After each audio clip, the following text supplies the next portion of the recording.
ہم جس معاشرے میں سانس لے رہے ہیں وہ روزانہ بے شمار سانسیں چھینتا ہے، خاص طور پر ان ننھی جانوں کی جو نہ اپنی مرضی سے دنیا میں آئی ہیں، نہ اپنی مرضی سے کس در و دیوار کے ساتھ ٹکرا کر یتیم خانے نامی کسی اجنبی جگہ پر جا گرتی ہیں۔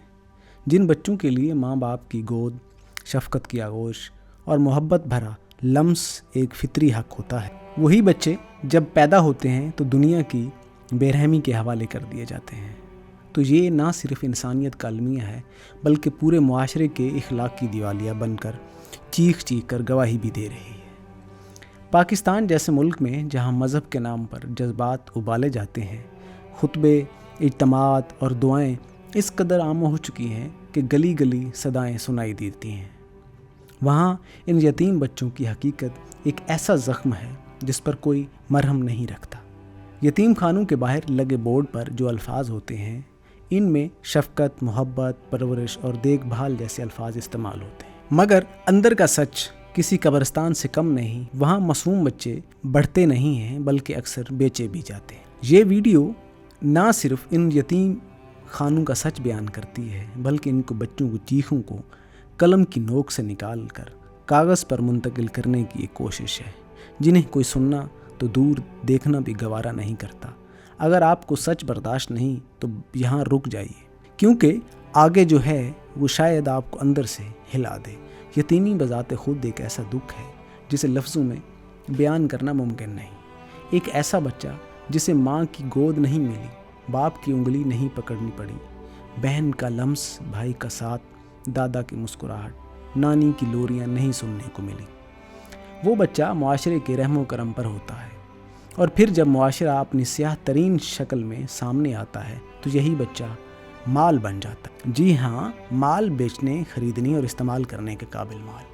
آپ کسی بڑے شہر میں کسی یتیم خانے کا دورہ کریں، چند ایک تو واقعی اپنی حیثیت میں خدمت کے جذبے سے چل رہے ہیں، لیکن زیادہ تر ایسے ادارے محض کاغذی کارروائیوں، مشہوری اور چہروں پر نقاب چڑھائے مافیاز کے مراکز بن چکے ہیں۔ کچھ ایسے بھی ادارے ہیں جہاں بچوں کو تعلیم دینے کی بجائے ان سے مشقت کروائی جاتی ہے۔ بعض جگہوں پر یہ بچے جنسی تشدد کا شکار ہوتے ہیں۔ کئی رپورٹیں سامنے آ چکی ہیں کہ ایسے بچوں کو دوسرے ممالک میں گود لینے کے بہانے بھیجا جاتا ہے، مگر وہ کبھی واپس نہیں آتے۔ کیا کبھی آپ نے سوچا ان بچوں کے نام، چہروں، شناختوں کو چھپا کر کیوں رکھا جاتا ہے؟ جواب بڑا سادہ ہے، کیونکہ جنہیں بیچا جاتا ہے ان کا چہرہ دیکھنے کی اجازت نہیں ہوتی۔ انہیں فائل میں بند کر کے رکھا جاتا ہے، جیسے وہ کسی انسان کے بچے نہیں، کسی دستاویزی پروجیکٹ کا حصہ ہوں۔ یہاں سوال یہ پیدا ہوتا ہے کہ ہم نے اپنی اجتماعی بے حسی کو کب سے انسانیت پر ترجیح دینا شروع کر دیا۔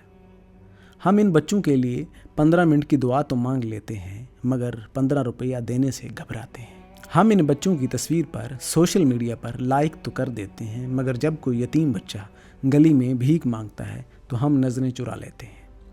پاکستان میں مختلف ادارے موجود ہیں جو یتیم بچوں کو دیکھ بھال کا دعویٰ کرتے ہیں۔ بعض ادارے واقعی مخلص بھی ہیں اور قابل تحسین کام کر رہے ہیں، لیکن ان میں ایسے بھی بہت سے ہیں جو صرف فنڈ سکھاتے ہیں، تصویریں بناتے ہیں اور نام کمانے کا ذریعہ بن چکے ہیں۔